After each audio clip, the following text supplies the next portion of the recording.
एक राहुल गांधी जी की नहीं है, आज पूरे हिंदुस्तान की लड़ाई है और अब उसी लड़ाई को लड़ रहे हैं। और जो डर का माहौल देश में पैदा करना चाहती है भाजपा, वो देख रहे हैं आपको। और एक विक्टिम सामने है। दिल्ली पुलिस को केंद्र सरकार या राज्य सरकार के विरुद्ध कोई भी आवाज पसंद नहीं है। कि मोदी जी ने क्या क्या नक्सली बता दिया, दिमागी नक्सल बता दिया युवाओं को, और कंगना रावत ने क्या क्या गटर छाप इनका व्यवहार बता दिया। जब जब भाजपा डरती है, मोदी डरते हैं, तब तक पुलिस वालों को आगे करते हैं। ये उसकी रीति नीति।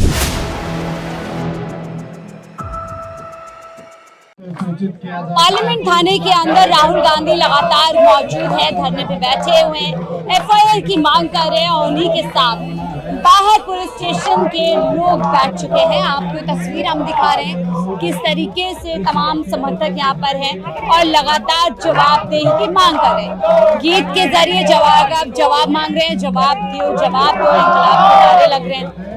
दूसरी तरफ दिल्ली पुलिस की तरफ से भी लगातार यहाँ पर लोगों को बताया जा रहा है कि आप लोग यहाँ पर ना बैठे, आप लोग यहाँ पे इकट्ठा ना हो, अन्यथा हमको आपके ऊपर कार्यवाही करनी होगी। ये तस्वीरें हमको दिखा रहे हैं, दिल्ली पुलिस यहाँ बसों के साथ मौजूद है, महिलाएं तमाम जो है युवा यहाँ पर समर्थन के लिए पहुंच रहे हैं। और ये तस्वीरें हम आपको दिखा रहे हैं पुलिस स्टेशन के ठीक बाहर की। तनु, क्या कुछ कहेंगी? 2 घंटे से ज्यादा हो गया, राहुल गांधी अंदर है। सिंपल सी एक मांग है, एक छात्र के साथ बर्बरता हुई, उसकी आंख खराब हो गई, उसकी एफआईआर दर्ज कर लीजिए। देखिए, जिस तरीके से इन्होंने पैरेड गन चलाई, बर्बरता पूर्वक व्यवहार बेटियों के साथ है, ये बात सिर्फ एक उस छात्र की नहीं जिसकी आंखें गई, बात उसकी है कि उसने अपनी आंखें की रोशनी खो दी उस प्रदर्शन के लिए जिसके लिए जिम्मेदार मानकर भारतीय जनता पार्टी के नेता ने खुद इस्तीफा दे दिया। तो सवाल ये कि किसके इशारे पर इन्होंने पैरेड गन चलाई, और जिसके इशारे पर चलाई वो या तो जवाब दे या तो न्याय मिलना चाहिए बेटियों को। तो सवाल देश के अंदर ये है कि जिस तरीके से बर्बरतापूर्ण व्यवहार बेटियों के साथ किया गया, आपने देखा कि युवा के पूरे शरीर पर पैरेड गन के निशान है, तो पूरी जिंदगी उन युवाओं की बर्बाद हो गई।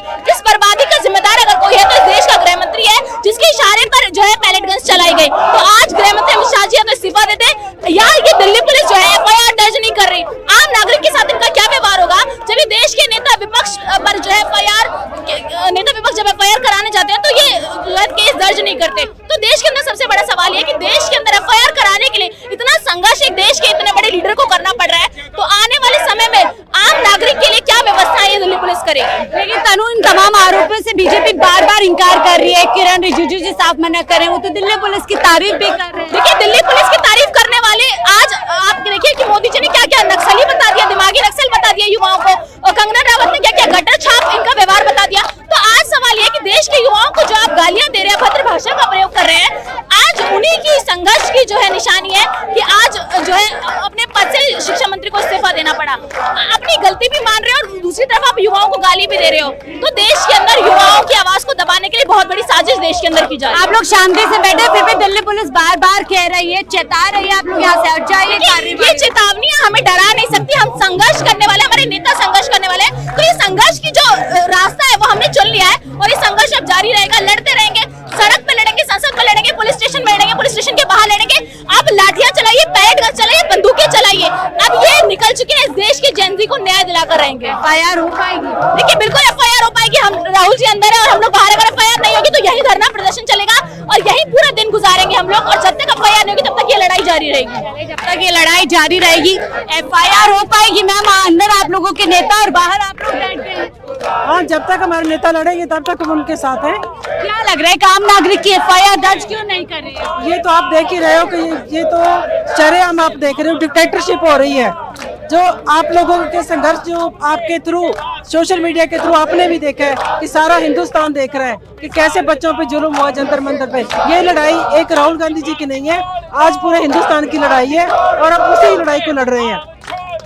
देखिए, लोग तमाम लोग गाने गर, क्या लगता है सर, एफआईआर हो पाएगी? क्या लगता है अंदर राहुल गांधी, बाहर आप लोग बैठे हुए हैं, एफआईआर हो पाएगी या नहीं हो पाएगी? हमको तो पता नहीं, ये तो करता नहीं, ये सब चलाता है, पैरेड गन चलाता है आंदोलनकारी के ऊपर, ये भी गोली भी बरसाएंगे, लाठी भी बरसाएंगे, सब कुछ करेंगे। एफआईआर तो नहीं करते हैं। वो जो पुलिस वाला पैरेड गन चलाया था, जिसका आंख भी खराब हो गया, उसके खिलाफ जो एफआईआर देने के लिए, तो वो तो एफआईआर एक्सेप्ट नहीं करेंगे तो फिर कोर्ट में जाएंगे, फिर क्या होगा। तो पुलिस यहाँ तैयार है अपनी बसों के साथ, आंसू गैस के साथ, या लाठी हम नहीं चाहते हैं वो जिस लोगों के ऊपर ये लाठी चार्ज हुआ, जिसके ऊपर पेलेट गन चलाया हुआ, गोली चलाया हुआ बिहार में, पटना से, जंतर मंतर से, उसको न्याय चाहिए, हमको न्याय चाहिए।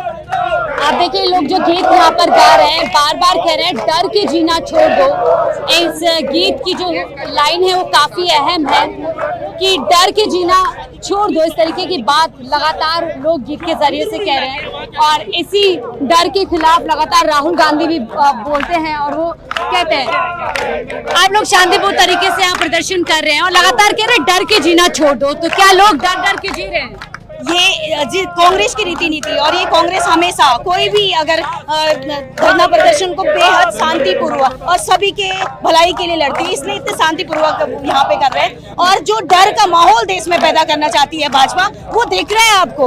और एक विक्टिम सामने है, उसके बावजूद भी जिस तरीके से उनका ऐसे मतलब बिल्कुल दबाए जा रहे हैं। राहुल गांधी जी उनके हक के लिए लड़ाई के लिए आए, उसके बावजूद भी देख सकते हैं पूरे देश में जो डर का बिल्कुल कुचलने का काम कर रहे हैं। युवाओं को देखो, महिलाओं को देखो, हर जगह बिल्कुल कुचलने का जो काम कर रहे हैं, ये भाजपा की रीति नीति है और ये कांग्रेस की रीति नीति। सारी पुलिस फोर्सेस यहाँ लगा दी है, आर्मी। बस जब भाजपा डरती है, मोदी डरते हैं, तब तक पुलिस वालों को आगे करते हैं। ये उसकी रीति नीति है, ये आप देख सकते हैं। ये हर जगह पे अपने हक की लड़ाई कहीं पे भी अगर लड़ती है तो उसके बावजूद आप देख सकते हैं FIR से इतना डर क्यों? हाँ, एक FIR उनका अपने डोलती हुई नींव दिख रही है। जो उनका नींव है, जो भाजपा का एक सिस्टम है, जो भाजपा की नींव है, वो डोलती हुई दिख रही है। देखिए पुलिस लगातार कह रही है आप इस स्थान को खाली कर दीजिए और लेकिन ये लोग कह रहे हैं कि हम लोग न्याय मांग रहे हैं, हम लोग एक FIR की मांग कर रहे हैं जो इस देश के नागरिक का अधिकार बनता है। लेकिन यहाँ से वहाँ तक पूरा इलाका छावनी में तब्दील कर दिया गया है। इस रोड में आवाजाही और वाहनों की बंद कर दी है, बैरिकेडिंग उस तरफ लगा दी गई है, इस तरफ बैरिकेड्स लगा दिए गए हैं और भारी संख्या में मुझे यहाँ पर जो बल यहाँ पे तैनात कर दिया गया है उसकी मुझे यहाँ पर जो संख्या नजर आ रही है। लेकिन सवाल ये है क्या इस तमाम घमासान के बीच में क्या FIR दर्ज हो पाएगी? क्या FIR जो एक बुनियादी सी मांग है क्या वो पूरी हो पाएगी? तमाम बड़े भाईचारे से, प्रेम से, सद्भाव से, यहाँ सद्भाव के लोग रहते हैं। इस देश के DNA में प्रेम है, आनंद है, प्यार है, मोहब्बत है और प्यार से देश आगे बढ़ेगा। मैं यही कहना चाहता हूँ आज मोदी की सरकार को कि इस तरीके से देश नहीं चलेगा। आपको ये तरीका छोड़ना पड़ेगा, आपको नीति छोड़नी पड़ेगी। लगातार सदन से गायब रहे राहुल गांधी, लगातार सवाल करते रहे। देखिए आप लोग बार बार प्रकार का धरना प्रदर्शन बिना परमिशन के नहीं कर सकते। आप सबसे विनती है कि इस इलाके को जल्दी से जल्दी खाली कर दे, वरना आप पर कानूनी कार्रवाई की जाएगी। आपको बार बार चेतावनी दी जा रही है कि इस इलाके को जल्दी से जल्दी खाली कर दें। इस इलाके को खाली कर दीजिए।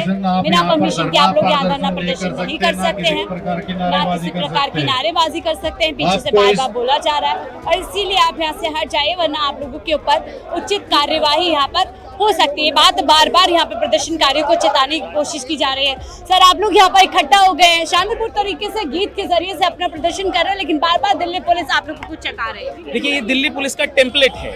दिल्ली पुलिस को केंद्र सरकार या राज्य सरकार के विरुद्ध कोई भी आवाज पसंद नहीं है। आप विश्वास माने शांतिपूर्ण रूप से हम अपनी बात यहाँ पर आम लोगों के बीच रखने का प्रयास कर रहे हैं। हमारे नेता अंदर जो बैठे हैं आदरणीय श्री राहुल गांधी, वो नेता विपक्ष हैं। लोकतंत्र में जितना प्रधानमंत्री महत्वपूर्ण होता है उतना ही नेता विपक्ष महत्वपूर्ण होता है। सोचिए कि ये आदर्श थाना है, 110001 पिन कोड है मैडम, ठीक है। यहाँ एक प्रभावित छात्र की FIR नहीं दर्ज हो सकती है। नेता विपक्ष को यहाँ बैठने के बाद भी यहाँ की पुलिसिया व्यवस्था तैयार नहीं है कि वो FIR दर्ज करें, नंबर दें और इन्वेस्टिगेटिंग ऑफिसर बहाल कर दें। यदि FIR में निकल करके आएगा कि किसी ने उस छात्र पर पेलेट गन नहीं चलाई है तो बस आज के दिन में अस्पताल कह रहा है कि उस लड़के पे पेलेट गन का प्रयोग हुआ है, पुलिस कह रही है कि हम FIR नहीं दाखिल करेंगे, तो कहीं ना कहीं तो इस बात में नियत की चोरी तो समझ में आती है। न्याय तो हर नागरिक का अधिकार है, अगर उसके साथ कुछ गलत हुआ तो FIR दर्ज होनी आप विश्वास मानिए कि राष्ट्रीय राजधानी के पार्लियामेंट स्ट्रीट पुलिस स्टेशन में FIR दर्ज कराने के लिए नेता विपक्ष को उपस्थित होकर के धरना देना पड़ रहा है। सोचिए बस्तर में क्या होता होगा, बिहार में क्या होता होगा। सिवान में इन्होंने बच्चों पर AK-47 की गोलियां चलाई हैं और वहां पर सम्राट चौधरी कहते हैं कि हमारा भाई कांस्टेबल घिर गया था इसलिए बचाव में उसने AK-47 से गोली चलाई। AK-47 से डिटरेंट के तौर पर आप गोली चलाएंगे? पुलिस मैनुअल AK-47 जारी करने से पहले 500 तरीके के उसमें प्रोसीजर्स हैं। Who approved that the AK-47 be issued to a guy who was out there to control the protest? It simply isn't done. Simply isn't done. मैं आपको बता रहा हूं। लेकिन यहाँ तो केंद्रीय मंत्री किरण रिजिजू साफ साफ इनकार कर रहे हैं कि कोई ऐसी कार्यवाही नहीं हुई दिल्ली के अंदर। मान लेंगे तो पदच्युत होना पड़ेगा ना, मान लेंगे तो पद छोड़ने पड़ेंगे। अभी एक गए हैं, आप विश्वास मानिए, this rod has to stop at Amit Shah only. He has to answer who approve. और अगर उनको नहीं पता था तो कितना कुशल हमारा गृह मंत्री है कि जिसे पता ही नहीं है कि राष्ट्रीय राजधानी में पार्लियामेंट के बगल में ड्रोन उड़ रहे हैं। आप गौर करेंगे ना तो सीजेपी ने कई सारे ड्रोन फुटेजेस डाले हैं। किसने दी उनको राष्ट्रीय राजधानी के पार्लियामेंट के एरिया में ड्रोन उड़ाने की परमिशन? तो क्या पुलिस से सांठगांठ थी उनकी जो वो ड्रोन फुटेज दे रहे थे कि भीड़ यहां पहुंच गई, भीड़ वहां पहुंच गई? भारतीय युवा कांग्रेस का राष्ट्रीय सचिव हूं मैं, प्रशिक्षित 5000 बच्चे, 5000 युवा प्रेस क्लब की प्रचीर नहीं लांघ पाते और प्रदर्शनकारी आपने पार्लियामेंट तक पहुंचने दे दिए। मैं बताता हूं, आपकी नीयत थी आपको बच्चों पर गोली चलानी थी, आपको देश को बचाना था। लाल किले की प्रचीर से प्रधानमंत्री दिमागी नक्सल शब्द का ओछा प्रयोग करते हैं। दिमागी नक्सल इस देश का आप या तो आप विवाहित हैं तो आपके बच्चे यदि हैं, मेरा बेटा है, मैं इस बात पर गर्व करूंगा कि मेरा बेटा दिमाग से सबल है। कौन चाहता है कि उसके बच्चे दिमाग से औसत हो या उससे नीचे हो? प्रधानमंत्री को प्रसन्न होना चाहिए कि उनके देश में दिमागी रूप से सक्षम लोग हैं। हम इसी बात पर तो गर्व करते हैं। ये किसी लोकतांत्रिक व्यवस्था है कि नागरिकों का पुलिस थाना है, नागरिकों के साथ अन्याय हुआ और उनके FIR से इतना डर कि घंटों हो गए। देखिए ये व्यवस्था नागरिकों के लिए नहीं है, ये व्यवस्था राष्ट्रीय सेठों के लिए है। अभी अगर अदानी अंबानी जी के कुत्ते के ऊपर जरा सा खरोंच आ जाए, कुत्ते के ऊपर, इंसान तो छोड़ दीजिए, उनके कुत्तों पर जरा सी चोट आ जाए, यहाँ पर जो बड़े बड़े व्यापारी और जो बड़े बड़े नेतागण रहते हैं जो भी सत्ता पक्ष के हैं, उनका कुत्ता गुम जाए ना तो दिल्ली पुलिस के लोग अपनी पूरी की पूरी ताकत लगा देंगे उसे ढूंढने के लिए। और एक व्यक्ति जिसकी आंखों में पिलट लगी है वो कह रहा है कि जांच होनी चाहिए कि किसने चलाई। आप ये दावा करते हैं कि चप्पे चप्पे पर कैमरास लगे हैं। Why simply cannot you ascertain who shot the boy? कितना मुश्किल है। और इसका जवाब बहुत मुश्किल हो गया है, इसीलिए सब कुछ किया जा रहा है। हम तब तक नहीं हटेंगे जब तक हमें FIR नंबर नहीं दे दिए जाते और इन्वेस्टिगेटिव ऑफिसर कौन है हमें बता नहीं जाता। That's that. Thank you. देखिए तमाम लोग यहाँ सवाल कर रहे हैं FIR। आप सोचिए किस व्यवस्था में हम लोग हैं। एक छात्र जो 20 जुलाई को यहाँ प्रदर्शन में शामिल हुआ, प्रशासन की तरफ से उसके ऊपर कार्यवाही, उस कार्यवाही में उसकी एक आंख पूरी तरीके से खराब हो गई है। अस्पताल ने पूरी तरीके से इस चीज़ को साबित किया है कि उसकी आंख पर पैलेट गन का इस्तेमाल किया गया है। लेकिन सत्ता में बैठे लोग और प्रशासन लगातार इस बात को नकार रहा है, लगातार इस बात से कहीं ना कहीं भाग रहा है। और इसीलिए एक FIR दर्ज कराने के लिए नेता प्रतिपक्ष राहुल गांधी को संसद मार्ग के स्थानीय पे पहुंचना पड़ता है। और घंटों आप सोचिए संघर्ष अभी तक जारी है, बाहर लोग मौजूद हैं और एक FIR दर्ज करने के लिए प्रशासन कहीं ना कहीं अपना इस तरीके का रवैया अपना रहा है, FIR से भाग रहा है। सवाल यही है कि कैसी कानून व्यवस्था है। कानून व्यवस्था कहती है अगर किसी के साथ गलत हुआ है, वो अपनी शिकायत कर रहा है कि FIR दर्ज कर रहा है, कानूनी ढांचे के अंदर उस FIR को स्वीकार करना चाहिए, कार्यवाही होनी चाहिए। और अगर किसी ने गलत किया है तो उस पर कार्यवाही होनी चाहिए। अगर किसी में कुछ नहीं हुआ है तो पूरी तरीके से इन्वेस्टिगेशन के बाद वो कार्यवाही खत्म हो जानी चाहिए। कानून हमारा यही कहता है। लेकिन यहाँ पर एक FIR दर्ज कराना मानो बहुत बड़ा एक संघर्ष कहीं ना कहीं यहाँ पर विपक्ष के लिए हो गया। आगे इस पूरे मुद्दे पर क्या कुछ होता है अब असल में, क्योंकि FIR के जरिए किन लोगों को बचाने की कोशिश यहाँ पर की जा रही है आप और हम सभी जानते हैं। लेकिन सीधे तौर पर आपको ये तस्वीर हम दिखा रहे हैं कि किस तरीके से समर्थकों का एक बड़ा जमावड़ा इस समय संसद मार्ग पुलिस स्टेशन के बाहर मौजूद है, लगातार राहुल गांधी के समर्थन में और सीधे तौर पर छात्र के साथ न्याय की बात कर रहा है। फिलहाल इस रिपोर्ट में देखते रहिए 4 PM न्यूज़ नेटवर्क।